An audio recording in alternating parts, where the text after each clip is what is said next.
Good evening everybody. Economics by Vinod sir पर आपका स्वागत है। इकोनॉमी सेगमेंट में जैसा आपको पता है कि इस समय आज आपको target base PCS 2021 TGT PGT को ध्यान में रखते हुए आपको करंट की वीडियो इस समय अवेलेबल करवाए जा रहे हैं। तो जाहिर सी बात है कि जो भी परीक्षाएं हो रही हैं उसमें इकोनॉमी का जो करंट का मैटर्स होता है वो आपको लिए कहीं न कहीं प्रॉब्लम क्रिएट करता है। उसी प्रॉब्लम को डिफाइन करने के लिए मैंने आज इस वीडियो के माध्यम से कुछ ऐसे बिंदु पर मैं प्रकाश डाल रहा हूं ताकि आने वाले समय में अगर इससे संबंधित आपके जो डेटाज होते हैं वो आपको आसानी से समझ में आ जाए। तो आज मैं जिन चीज़ों की चर्चा करने वाला हूं उसको आपको थोड़ा सा ध्यान में रखना है और ध्यान में रखते हुए डेटा को अपने पास इंक्लूड करना है, क्योंकि सामान्य तौर पर पीटी में या मेंस में कहीं न कहीं डेटा आपको इंक्लूड करना पड़ता है। मेंस लिखते समय या पीटी में जब भी मल्टीपल चॉइस के क्वेश्चंस आते हैं तो कहीं न कहीं इकोनॉमी सेक्शंस में आपके लिए जो डेटा है वो सबसे ज़्यादा प्रॉब्लम क्रिएट करता है। तो आज का जो सेक्शंस है ये बहुत ही महत्वपूर्ण सेक्शंस है। तो आज के सेक्शन में हम चर्चा करने वाले हैं साक्षरता पर राष्ट्रीय सर्वेक्षण रिपोर्ट। तो गाइस आप नोट्स बना सकते हैं हमारे इस चैनल के माध्यम से, डेटा आप लिख सकते हैं जो आने वाली जितनी परीक्षाएं हैं उसमें आपको मिलेगा। तो सबसे पहले आप लोग पॉइंट आप इंक्लूड करिएगा। जो पहला पॉइंट होगा वो होगा साक्षरता पर राष्ट्रीय सांख्यिकी सर्वेक्षण रिपोर्ट, यानी साक्षरता पर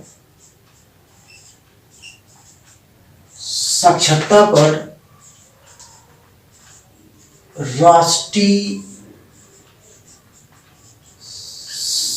सांख्यिकी रिपोर्ट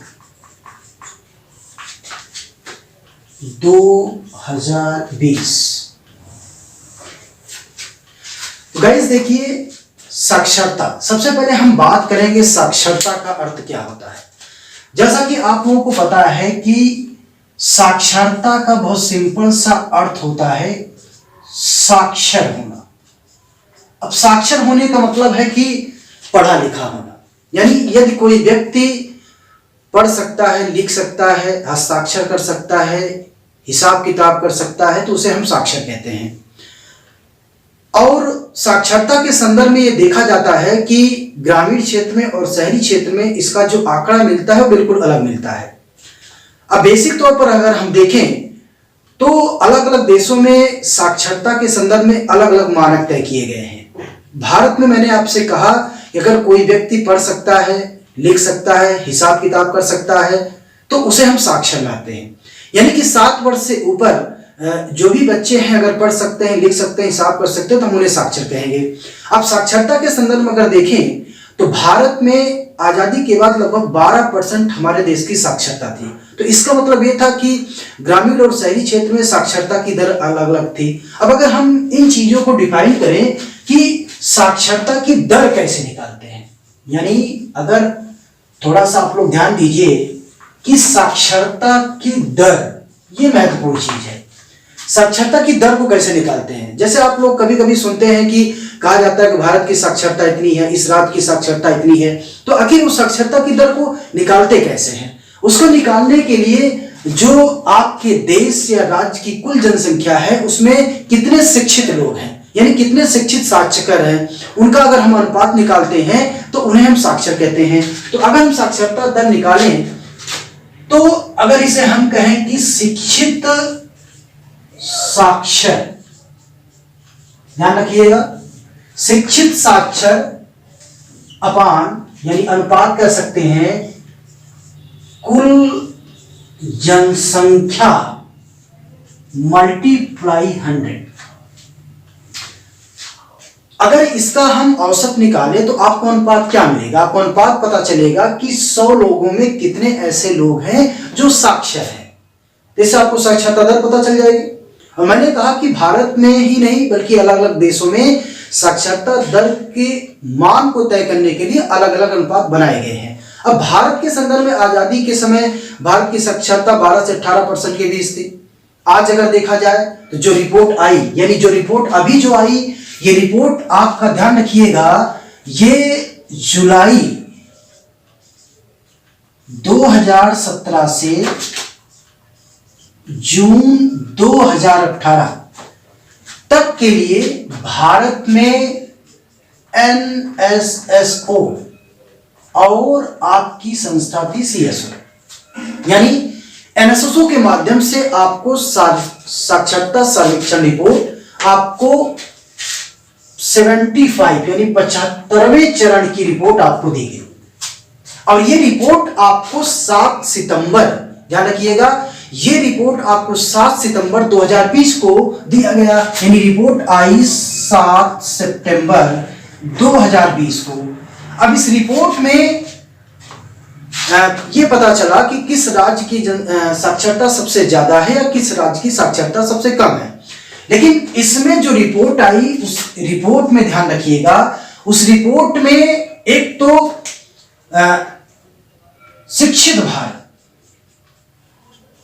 यानी शिक्षित भारत की बात की गई। शिक्षित भारत की बात की गई यानी भारत में कितने ऐसे व्यक्ति हैं या परिवार हैं जो ग्रामीण और शहरी क्षेत्र में शिक्षित हैं। उसमें अगर हम देखें तो इस सर्वेक्षण रिपोर्ट में जिस पे चर्चा की गई, उसमें जो शीर्षक बनाया गया शिक्षित भारत का, उसका जो मेन आधार रखा गया वो था पारिवारिक सामाजिक उपभोग। यानी इस शीर्षक को रखा गया पारिवारिक सामाजिक उपभोग। ध्यान से देखिए, यह शीर्षक क्या रखा गया इसका शीर्षक रखा गया शिक्षित भारत, जिसमें पारिवारिक सामाजिक उपभोग पर बल दिया गया। यानी ये जो रिपोर्ट थी इसी पर आधारित थी। किस पर आधारित थी? पारिवारिक सामाजिक उपभोग पर आधारित थी। इसमें बेसिकली 7 साल से जो अधिक आयु के लोग थे उन्हीं को साक्षरता के बारे में जानकारी दी गई। राज्यवार इसका आकलन दिया। अब जब सर्वे किया गया तो सर्वे में ध्यान रखिएगा, सर्वे में उसमें जो गांव शामिल किए गए, ध्यान रखिएगा, गांव अलग क्राइटेरिया रखा गया, ब्लॉक को अलग तरीके से रखा गया, ग्रामीण क्षेत्र को अलग से रखा गया, शहरी क्षेत्र को अलग से रखा गया।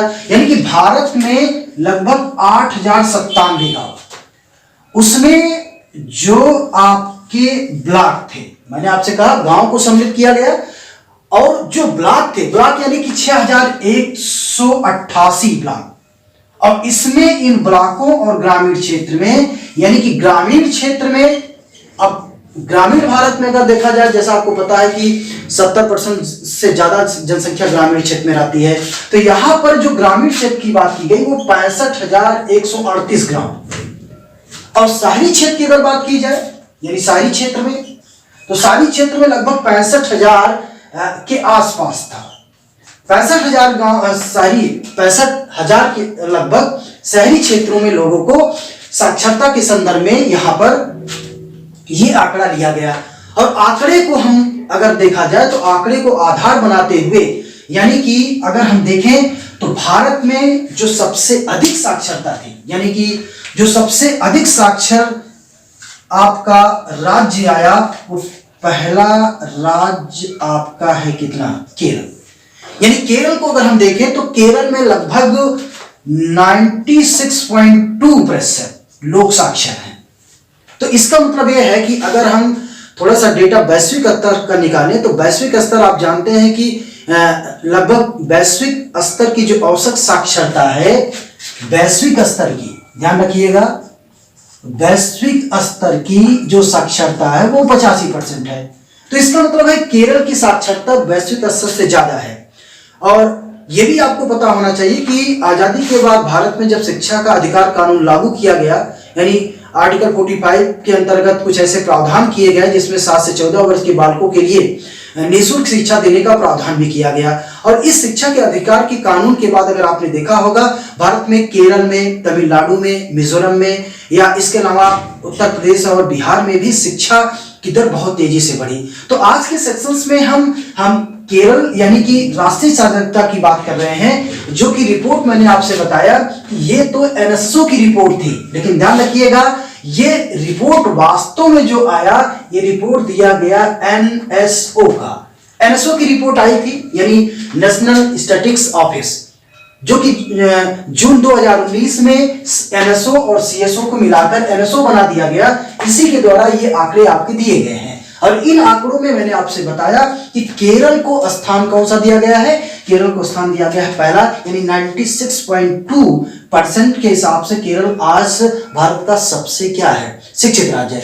दूसरा राज्य अगर हम देखेंगे, दूसरा राज्य है आपका दिल्ली। अब दिल्ली में अगर देखेंगे साक्षरता आपकी लगभग 88 आपकी क्या है 7% है, यानी कि केरल के बाद दिल्ली। लेकिन दिल्ली में भी आपको दक्षिणी दिल्ली, नई दिल्ली, उत्तरी दिल्ली, पूर्वी दिल्ली का आंकड़ा आपको अलग अलग मिलेगा, जिसमें खासतौर से दक्षिणी दिल्ली की अपेक्षा आपकी नई दिल्ली में साक्षरता की दर सबसे ज्यादा थी। तो यहां पर अगर हम देखें तो केरल के बाद दिल्ली एक ऐसा राज्य है जहां साक्षरता ज्यादा है। उसके बाद अगर आप देखेंगे उत्तराखंड, देखिए उत्तराखंड की बात की जाए, यानी कि दिल्ली के बाद उत्तराखंड पहली बार ऐसा हुआ कि जहां पर साक्षरता की दर सबसे ज्यादा है, लगभग 87.6%। देखिए आंकड़े कैसे पिछले 5 सालों में किस तरीके से चेंज हुआ, जहां पर केरल के बाद मिजोरम एक समय था, मिजोरम का स्थान आता था, लेकिन आज दिल्ली और उत्तराखंड में साक्षरता लोगों की, यानी पढ़े लिखे लोगों की संख्या में तेजी से वृद्धि हुई। तो उत्तराखंड में अगर हम देखें तो 87.6%। इसी तरीके से अगर हम हिमाचल प्रदेश की बात करें, हिमाचल प्रदेश में 86.6% लोग आपके साक्षर हैं। अब हम इन आंकड़ों को, मैंने चार राज्यों का आंकड़ा इसलिए आपको दिया है क्योंकि आपको ध्यान रखना है कि जब यूपीपीसीएस में या आरओ में कभी कभी जब आंकड़े पूछे जाते हैं तो ये आंकड़े कभी आपके घटते क्रम में होते हैं या कभी आपके बढ़ते क्रम में होते हैं। तो थोड़ा सा 2-3 का आपको डेटा आपको दिमाग में रखना है कि साक्षरता को भारत में विभिन्न राज्यों का घटते क्रम में, बढ़ते क्रम में अरेंज करिए। तो कम से कम आपको 2 डेटा जरूर याद होना चाहिए, और एक आप हिमाचल प्रदेश का 86.6% याद रख सकते हैं। तो इसको अगर हम याद रखेंगे तो जो जिस टाइप से सवाल पूछे जाते हैं घटते या बढ़ते क्रम में, तो आसानी से आप उसको कर सकेंगे। इसके बाद अगर हम देखें, ये तो अधिकतम की बात की गई कि केरल में सबसे ज्यादा है, दिल्ली में उससे कम है, फिर उत्तराखंड में भी उससे कम है, हिमाचल में उससे कम है।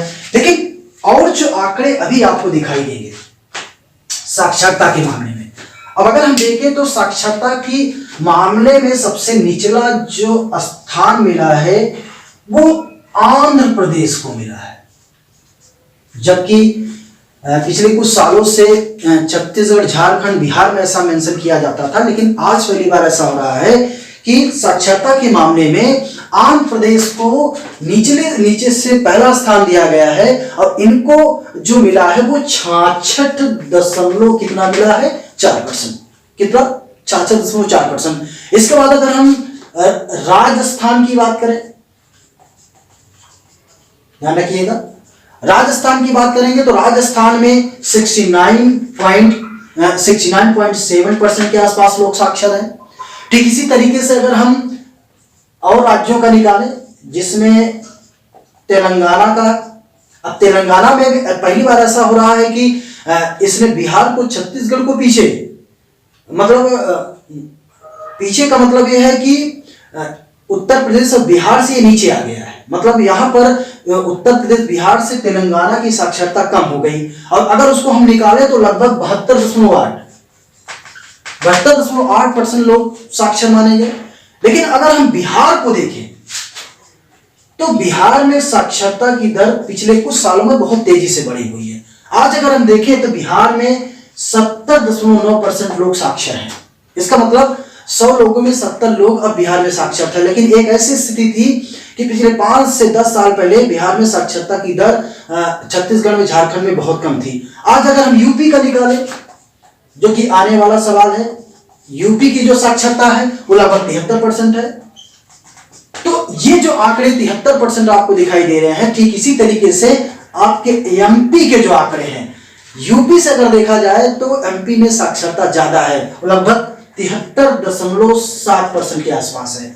तो मैंने जो आपको आंकड़ा दिया ये घटते और बढ़ते क्रम में है। तो अभी तक के जो आंकड़े आपको दिख रहे हैं, इन आंकड़ों में केरल का सबसे ज्यादा और आंध्र प्रदेश का सबसे कम, यानी कि अगर देखा जाए तो पिछले 10 सालों में साक्षरता, यानी राष्ट्रीय साक्षरता में जो एनएसओ द्वारा रिपोर्ट दी गई है उसमें आपको आंध्र प्रदेश में सबसे कम, जबकि बिहार और यूपी में साक्षरता में तेजी से क्या हुआ है, सुधार हुआ है। लेकिन अभी भी भारत में अगर देखा जाए तो विभिन्न राज्यों में अगर हम इनको छोड़ दें तो टोटल जो साक्षरता रिपोर्ट आ रही है वो 77.7% ये औसत रिपोर्ट है, जबकि पिछले साल 2019 में अगर हम आंकड़ा निकालें तो ये आंकड़ा 74% के आसपास थी।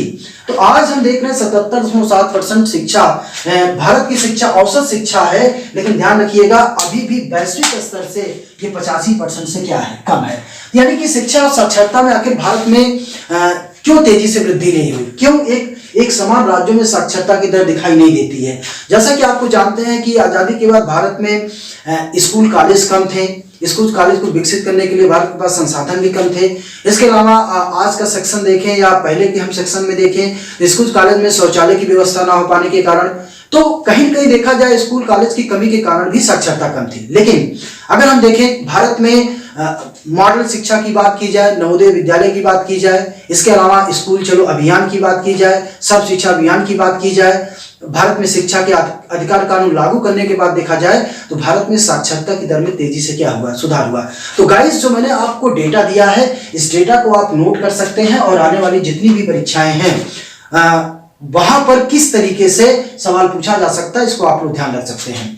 चलते चलते मैं आप लोगों को एक क्वेश्चन देना चाहता हूं, आप कमेंट बॉक्स में आप लोग कमेंट करिएगा। मैंने कई बार आपसे कहा कि आप लोग का कमेंट नहीं आ रहा कि मेरी क्लास आपको कैसे लग रही है, इकोनॉमी का जो सेक्शन आपको डेटा किस तरीके से दिया जा रहा है। तो गाइस थोड़ा इसको आप लोग हमें भी थोड़ा सा हंसने का मौका दीजिए। मैं थोड़ा सा कंफ्यूज हो जाता हूं कि कहीं मेरी क्लास आप लोगों को समझ में नहीं आई रही, तो थोड़ा सा आप लोग धीरज रखिए, धैर्य रखिए। मैं नए नए टॉपिक्स और नए नए डाटा के साथ आप लोगों को नए नए वीडियो अवेलेबल करवाने वाला हूं। मैंने अपने कुछ स्टूडेंट से वादा किया था कि आने वाले दिनों में मैं आपको इकोनॉमी और करंट सेगमेंट से वीडियो में आपको दूंगा, तो आपको घबराने की आवश्यकता नहीं है। इस बात की मैं गारंटी देता हूं कि टारगेट 2021 पीसीएस और आईएएस में मेरे वीडियो से आपको 100% क्वेश्चन मिलने वाला है। उसी को मैं बेस बनाते हुए मैं आपको डेटा दे रहा हूं, बस आप थोड़ा साथ दीजिए। पहले बात तो आप लाइक करिए, कमेंट करिए, शेयर करिए। जब तक आप लोग शेयर नहीं करेंगे, कमेंट नहीं करेंगे और मेरे सब्सक्राइबर्स नहीं बढ़ रहे हैं, मैं देख रहा हूं मेरा वीडियो तो जा रहा आप लोगों को, लेकिन आप लोग सब्सक्राइबर नहीं बढ़वा रहे हैं। जब तक मेरे व्यूज सब्सक्राइबर नहीं बढ़ेंगे मैं वीडियो नहीं दूंगा, क्योंकि मैंने आपसे कहा था कि जब आप लोग व्यूज देंगे, सब्सक्राइबर बढ़ेंगे तो मुझे थोड़ी सी और प्रसन्नता होगी कि मेरा वीडियो आप लोग को समझ में आ रहा है। तो गाइस ये डेटा आज मैंने आपको दिया है, तो जाते जाते मैं आपको एक सिस्टम देना चाहता हूं, यानी क्वेश्चन देना चाहता हूं कि साक्षरता का क्या अर्थ है।